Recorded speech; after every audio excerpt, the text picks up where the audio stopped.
Recently there has been a lot of discussion about the fall in real interest rates. Many people held ECB policies responsible for that trend. That's incorrect.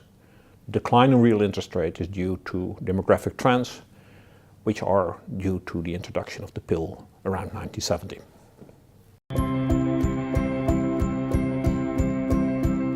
Recently there has been a lot of discussion about the decline in real interest rates over the past couple of years. Many people think that that's due to monetary policies conducted by ECB. That's incorrect. There is a deeper reason for this decline in real interest rates, which is the introduction of the pill around 1970. You see the decline in interest rate in this picture. It started around 1980. If you take away short-run business cycle fluctuations, you see that that trend started in 1980 and is still going on. Why is this trend? It's due to demographic structure. In this picture you see the demographic structure of the four main economies in the world: Japan, China, the United States and Germany. Let's focus on Germany. Here you see the biggest cohort, which is born just before 1970, when the pill was introduced. The introduction of the pill led to a decline in fertility rates by 30%. And some 25 years later, the first cohort of mothers born after the introduction of the pill gave birth themselves, and hence, since there are 30% less, the number of births again declined by 30%. As a consequence, a cohort born in 1995 is half the size of a cohort born before 1970. What's the consequence of this fall in cohort sizes, demographic imbalance for the capital market? To understand that, you have to look at this picture of the life cycle hypothesis of Milton Friedman. We start our career by borrowing money from the government or from our parents to finance our consumption during the period that we are at school. Around the age of 20, we start working.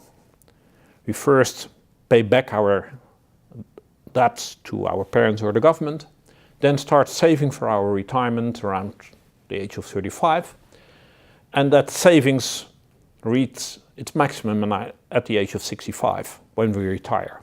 And then gradually we're going to use those savings to finance our consumption during retirement. This green arrow shows the small cohorts, the currently small cohorts of people at school.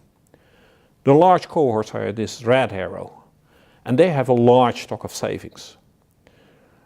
And then this has large implications for the capital market. Like any market, the price on the capital market, the interest rate, is determined by demand and supply. The large cohorts are saving a lot of money for their retirement, to finance their retirement,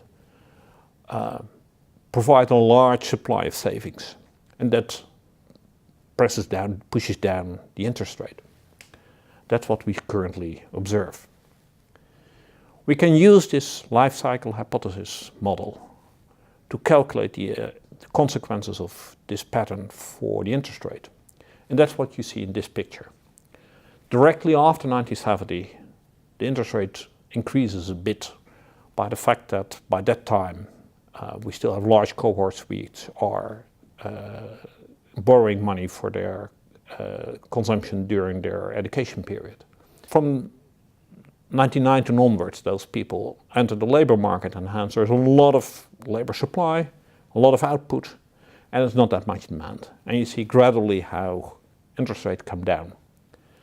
And that process goes on till between 2030 and 2040, those large cohorts gradually retire. That's the moment that the interest rates get its lowest point. So that's around 2035. And after that moment, interest rates will increase again, because the large cohort deplete their savings to finance their retirement. Here we see again the demographic structure of Japan and Germany. Because this whole story, we have seen this whole story before. As you see, the demographic structure of Japan precedes that of Germany by some 15 years. Its large cohorts are born directly after World War II. And hence The economic history of Japan precedes the economic history of Germany, of Europe, by 15 years.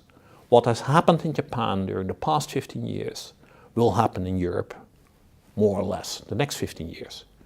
What have we seen in Japan during the past 15 years? Low interest rates, large problems in the life insurance industry, and an increase in sovereign debt. Why problems in the life insurance industry? Because there were a lot of savings and the life insurance companies had to invest those savings for their customers. But there were hardly opportunities for investment, which led to a low return to their investment and hence problems to pay all their benefits that they have promised in their contracts. Why large sovereign debt? Because there was a lot of savings and there was no way to spend those savings, so in the end the government had only one solution: to pick up those savings and spend them on behalf of their citizens, which led to a large increase in sovereign debt. There was simply no alternative. So what is the message of this picture? That the low interest rate that we currently observe are not due to ECB policies, but have a far more structural cause. And that's the introduction of the pill and the demographic imbalance that was the consequence of that.